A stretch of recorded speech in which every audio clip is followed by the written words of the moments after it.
나으리, 가면을 벗어주십시오. 제발 당신의 진짜 얼굴을 보여주세요. 촛불이 흔들리는 방 안. 아내 연하의 간청에도 남편 진우는 고개를 저었습니다. 그가 쓴 하얀 가면, 이 달빛에 차갑게 빛났지요. 그런데 여러분, 이 기묘한 혼인이 어떻게 시작되었는지 아십니까? 석 달 전, 국화꽃이 만발하던 그해 가을이었습니다. 한양 근처 어느 마을에 연하라는 처자가 살았습니다. 22의 총명한 교수였지요. 한 약방을 운영하는 집안의 외동딸이었습니다. 연하는 책을 무척 좋아했습니다. 어릴 때부터 글을 배워 사서 산병은 물론이고 의학서까지 읽었지요. 여자가 글을 그렇게 많이 알아서 뭐 하겠느냐. 마을 사람들이 혀를 끌끌 찼지만 연하의 아버지는 달랐습니다. 공부하고 싶으면 해라. 배움의 남녀가 어디 있느냐. 고맙습니다, 아버지. 연하는 아버지를 도와 약방 일도 했습니다. 약재를 구분하고 처방전을 읽고 때로는 직접 약을 짓기도 했지요. 아가씨, 정말 똑똑하시네요. 손님들이 감탄했습니다. 과찬이십니다. 연하는 겸손하게 웃었습니다. 이야기 시작하기 전에 부탁 하나 드려도 될까요? 구독하고 좋아요 눌러주시면 정말 감사하겠습니다. 댓글로 어디서 듣고 계신지도 알려주세요. 여러분이 계신 곳에 복이 가득하시길 진심으로 기원합니다. 자, 그럼 이제 본격적으로 들어가 보겠습니다. 연하의 하루는 새벽부터 시작되었습니다. 일찍 일어나 약방 문을 열고 약재들을 정리했지요. 먼지를 털고 약장을 닦고 하나하나 점검했습니다. 인삼은 여기, 황기는 저기 중얼거리며 약재를 분류했습니다. 햇살이 창문으로 들어와 약방을 밝혔지요. 손님들이 하나 둘 들어왔습니다. 아가씨, 머리가 아파서 왔는데요. 어디 보시지요. 혀를 내밀어 보세요. 연하는 정확하게 진단하고 약을 지어주었습니다. 아버지께서도 감탄하셨지요. 우리 딸이 나보다 낫구나. 아니에요, 아버지. 아직 멀었어요. 하지만 연하의 실력은 나날이 늘어갔습니다. 그러던 어느 가을 날이었습니다. 해가 지고 약방 문을 닫으려는데 누군가 급히 들어왔습니다.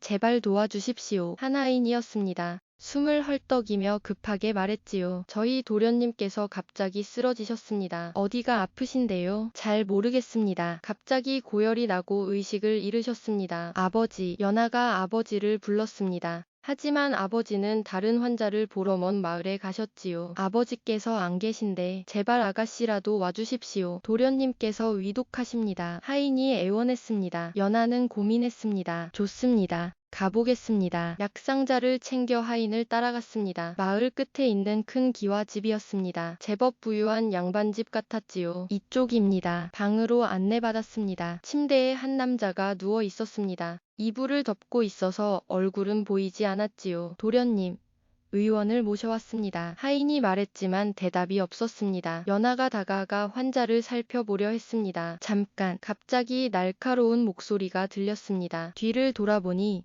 한노파가 서 있었습니다. 이 집 종부인 듯했지. 누구시기에 감히 도련님을 만지려 하십니까? 저는 약방의 딸입니다. 환자를 보려고. 여자가 무슨 의원 노릇을 합니까? 당장 나가시오. 하지만 환자가 위독하다고. 됐습니다. 나가시오. 노파가 호통을 쳤습니다. 그때였습니다. 침대에서 목소리가 들렸습니다. 괜찮다. 보게 하라. 약하지만 또렷한 목소리였습니다. 하지만 도련님, 내 몸이다. 내가 결정하겠다. 노파는 불만스러운 표정이었지만 물러섰습니다. 연하가 환자에게 다가갔습니다. 이불을 거두려는데 환자가 말했습니다. 잠깐, 내 얼굴은 보지 말아주시오. 네, 하지만 진찰을 하려면 얼굴은 안 됩니다. 다른 곳은 상관없으나 얼굴만은. 이상한 부탁이었습니다. 하지만 연하는 고개를 끄덕였습니다. 알겠습니다. 손목에 맥을 짚었습니다. 맥이 빠르고 불규칙했지요. 혀를 내밀어 보시겠습니까? 환자가 이불 밖으로 혀를 내밀었습니다. 연하가 살펴봤습니다. 심한 열병이십니다. 빨리 치료하지 않으면 위험합니다. 약상자를 열어 약재들을 꺼냈습니다. 이것들을 달여서 드시면 됩니다. 하루 3번. 식후에 드세요. 고맙습니다. 그리고 이마에 찬 물수건을 계속 갈아주셔야 합니다. 연하가 직접 물수건을 준비해 환자의 이마에 올려놨습니다. 그런데 이상했습니다. 이불 위로 보이는 환자의 손과 목이 화상 자국으로 가득했습니다. 이건 연하가 놀라 쳐다봤습니다. 보지 마시오. 환자가 황급히 손을 이불 속으로 감췄습니다. 죄송합니다. 약을 다 놔둬르니 잘 드시기 바랍니다. 감사합니다. 연하가 나오려는데 환자가 물었습니다. 성함이 어떻게 되십니까? 연아라고 합니다. 아름다운 이름이십니다. 저는 진우라고 합니다. 쾌차하시길 바랍니다. 진우 나으리. 연아가 방을 나왔습니다. 밖에서 노파가 기다리고 있었습니다. 약값은 얼마요? 아닙니다. 받지 않겠습니다. 왜요? 환자가 위중한데 돈을 받을 수는 없습니다. 나으시면 그때 노파의 표정이 조금 풀렸습니다. 그러시오. 고맙소. 연아가 집으로 돌아왔습니다. 그날 밤 연아는 잠을 이루지 못했습니다. 그 화상 자국 정말 심했어. 얼마나 아팠을까. 진우의 모습이 자꾸 떠올랐습니다. 얼굴은 보지 못했지만 그 목소리가 기억에 남았지요. 다음 날 또 그 하인이 찾아왔습니다. 아가씨, 도련님께서 많이 좋아지셨습니다. 정말입니까? 네, 약을 드시고 열이 내렸습니다. 도련님께서 감사하다고 전하라 하셨습니다. 다행이네요. 그리고 이것을 하인이 비단 보자기를 내밀었습니다. 안에는 은자가 가득 들어 있었지요. 이건 너무 많습니다. 도련님의 마음이니 받아주십시오. 연하는 고민하다가 받았습니다. 사흘 후 하인이 또 왔습니다. 도련님께서 다시 아가씨를 뵙고 싶어 하십니다. 제가요? 왜요? 약이 떨어졌다고 하십니다. 그럼 제가 약을 보내드리겠습니다. 아닙니다. 직접 오셔서 진맥을 해달라고 하십니다. 이상했지만 연하는 다시 그 집으로 갔습니다. 진우의 방에 들어가니 그는 여전히 이불 속에 있었습니다. 오셨습니까? 어디 불편하신 데가 있으십니까? 손목이 좀 다시 진맥을 해주시겠습니까? 연하가 맥을 짚었습니다. 정상이었습니다. 맥이 안정되었습니다. 이제 괜찮으실 것 같은데요. 그렇습니까? 다행입니다. 잠시 침묵이 흘렀습니다.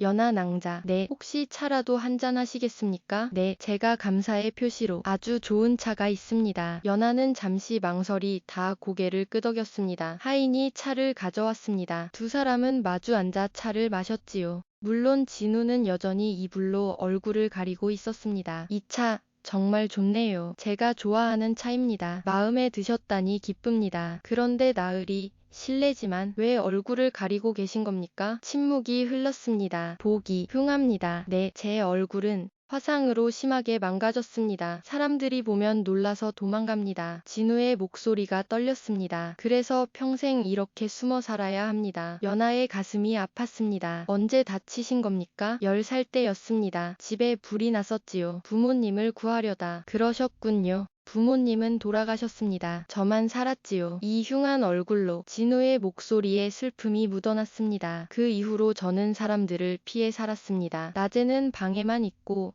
밤에만 밖을 거닐었지요. 힘드셨겠습니다. 익숙합니다. 15년을 이렇게 살았으니까요. 연하는 아무 말도 할 수 없었습니다. 그날 이후 연하는 자주 진우의 집을 방문했습니다. 처음에는 약 때문이었지만 점점 그냥 이야기를 나누러 가게 되었지요. 오늘은 무슨 책을 읽으셨습니까? 사기를 읽었습니다. 오, 사마천의 사기 말입니까? 어떠셨습니까? 둘은 책에 대해, 학문에 대해, 세상사에 대해 이야기했습니다. 진우는 박식했습니다. 오랜 세월 책만 읽으며 지냈기 때문이지요. 나으리는 정말 많은 것을 아시는군요. 할 일이 책 읽는 것밖에 없었으니까요. 대화를 나눌수록 연하는 진우에게 끌렸습니다. 얼굴은 보지 못했지만 그의 목소리, 그의 지혜, 그의 다정함, 모든 것이 좋았습니다. 2달이 지났습니다. 어느 날 저녁 진우가 조심스럽게 물었습니다. 연하 낭자. 네, 나으리. 저 실례를 무릅쓰고 여쭙겠습니다. 말씀하세요. 혹시 저와 혼인하실 생각이 있으십니까? 연하의 심장이 쿵 떨어졌습니다.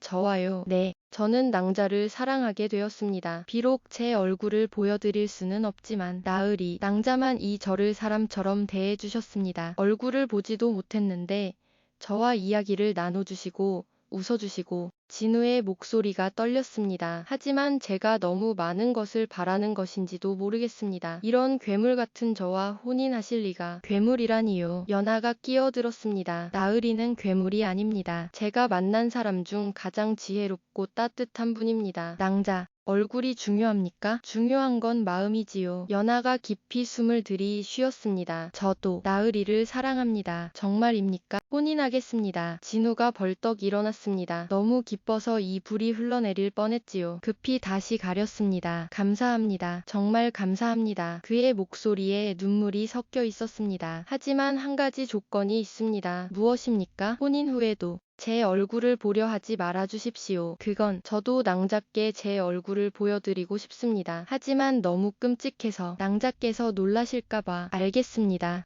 약속하겠습니다. 감사합니다. 혼례 준비가 시작되었습니다. 연하의 부모님은 처음에는 반대하셨습니다. 얼굴도 보지 못한 사람과 혼인을 한다니. 하지만 아버지, 저는 그분을 사랑합니다. 사랑, 얼굴도 모르는데 무슨 사랑이냐. 사랑에 얼굴이 필요합니까? 저는 그분의 마음을 사랑합니다. 연하의 결심이 확고했습니다. 결국 부모님께서도 허락하셨지요. 좋다. 네가 그렇게까지 말한다면. 하지만 나중에 후회하지 마라. 후회하지 않을 겁니다. 한 달 후. 혼례식이 열렸습니다. 특이하게도 신랑 진우는 하얀 가면을 쓰고 나타났습니다. 저게 뭡니까? 하객들이 수군거렸습니다. 신랑이 가면을 쓰다니 이상한 혼례로 구만. 하지만 연하는 개의치 않았습니다. 진우의 손을 잡고 혼례를 올렸지요. 혼례를 마치고 신방에 들었습니다. 촛불이 은은 하계 방을 밝히고 있었습니다. 진우는 여전히 가면을 쓰고 있었지요. 나으리, 네, 낭자, 행복합니다. 저도 정말 행복합니다. 진우가 연하의 손을 꼭 잡았습니다. 그 손에는 화상 자국이 가득했지만 연하는 따뜻하게 감쌌습니다. 나으리, 약속은 지키겠습니다. 하지만 언젠가는 가면을 벗어주실 거죠. 언젠가는 용기가 생기면 기다리겠습니다. 그날 밤부터 이상한 생활이 시작되었습니다. 진우는 항상 가면을 쓰고 있었습니다. 자을 때도, 식사할 때도, 심지어 목욕할 때도. 나으리, 가면을 쓴 채로 어떻게 목욕을 하십니까? 익숙합니다. 15년 동안 이렇게 살았으니까요. 가면 아래로 음식을 넣어 먹고 가면을 쓴 채로 물을 마셨습니다. 처음에는 이상했지만 연하는 서서히 익숙해졌습니다. 진우는 좋은 남편이었습니다. 다정하고 배려심 깊고 연하를 아꼈지요. 낭자, 오늘 날씨가 좋으니 산책이나 하시겠습니까? 좋아요. 둘은 손을 잡고 정원을 거닐었습니다. 진우는 가면을 쓴 채였지만 행복해 보였습니다. 하지만 마을 사람들의 시선은 곱지 않았습니다. 저 신랑, 가면을 쓰고 다니네. 무슨 괴물이라도 숨기는 거 아닐까? 불길해. 정말 불길해. 소문이 퍼졌습니다. 연하의 귀에도 들렸지요. 낭자, 사람들이 뭐라 해도 신경 쓰지 마십시오. 걱정 마세요. 저는 괜찮아요. 하지만 마음이 편하지는 않았습니다. 한 달이 지났습니다. 연하는 점점 궁금해졌습니다. 가면 아래에는 정말 어떤 얼굴이 있을까? 밤마다 자는 남편의 가면을 보며 생각했습니다. 한 번만 봐도 될까? 하지만 약속을 했습니다. 보지 않겠다고. 갈등이 깊어졌습니다. 어느 날 밤, 연하가 잠에서 깼습니다. 옆을 보니 진우가 자고 있었습니다. 가면을 쓴 채로. 지금이라면 모를 텐데. 연하의 손이 천천히 진우의 가면으로 다가갔습니다. 가면끈에 손이 닿았습니다. 안 돼. 약속했잖아. 연하가 손을 걷었습니다. 하지만 호기심은 가시지 않았습니다. 다음 날. 진우가 서재에서 책을 읽고 있었습니다. 연하가 차를 가져다 주었지요. 나으리, 차 드세요. 고맙습니다. 진우가 가면 아래로 차를 마셨습니다. 그 순간 연하가 슬쩍 옆에서 봤습니다. 가면 틈으로 살짝 보이는 턱. 화상 자국이 있었지만 그리 끔찍해 보이지는 않았습니다. 생각보다. 진우가 고개를 돌렸습니다. 무슨 일입니까? 낭자? 아무것도 아니에요. 연하는 궁금증이 더욱 커졌습니다. 2달이 지났습니다. 어느 날 마을에 큰 화재가 났습니다. 불이야. 사람들이 비명을 질렀습니다. 연하와 진우도 밖으로 뛰쳐나갔습니다. 이웃집에서 불길이 치솟고 있었지요. 안에 사람이 있어요. 한 여인이 울부짖었습니다. 사람들이 우왕좌왕했지만 아무도 들어가지 못했습니다. 불길이 너무 거세거든요. 그때 진우가 앞으로 나섰습니다. 제가 가겠습니다. 나으리, 연하가 소리쳤지만 진우는 불 속으로 뛰어들었습니다. 안 돼. 사람들이 숨을 죽였습니다. 한참 후 진우가 아이를 안고 나왔습니다. 옷이 타고 연기가 자욱했지만 무사했지요. 아이고, 내 새끼. 여인이 아이를 안았습니다. 고맙습니다. 정말 고맙습니다. 사람들이 환호했습니다. 그런데 말입니다. 불길 때문에 진우의 가면 끈이 타버렸습니다. 가면이 흔들거렸지요. 나으리, 가면이. 연하가 소리쳤습니다. 진우가 황급히 가면을 붙잡았지만 이미 늦었습니다. 가면이 떨어졌습니다. 모두가 진우의 얼굴을 보고 말았지요.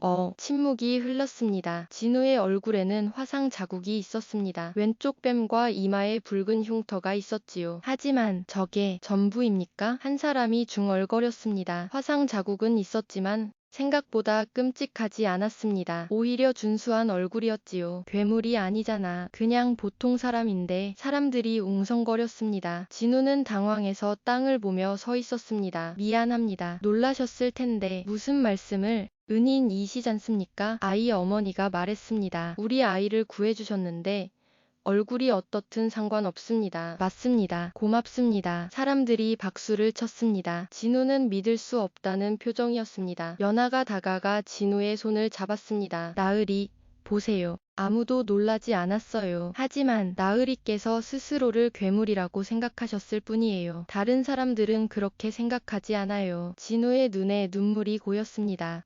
정말입니까? 네, 이제 가면을 벗으세요. 더 이상 숨지 마세요. 진우가 천천히 고개를 들었습니다. 사람들이 미소 지으며 바라봤습니다. 두려움의 눈빛이 아니었지요. 고맙습니다. 정말 고맙습니다. 진우가 눈물을 흘렸습니다. 그날 밤 집으로 돌아온 진우와 연하. 진우는 가면 없이 연하를 마주했습니다. 낭자, 이제야 제 진짜 얼굴을 보여드립니다.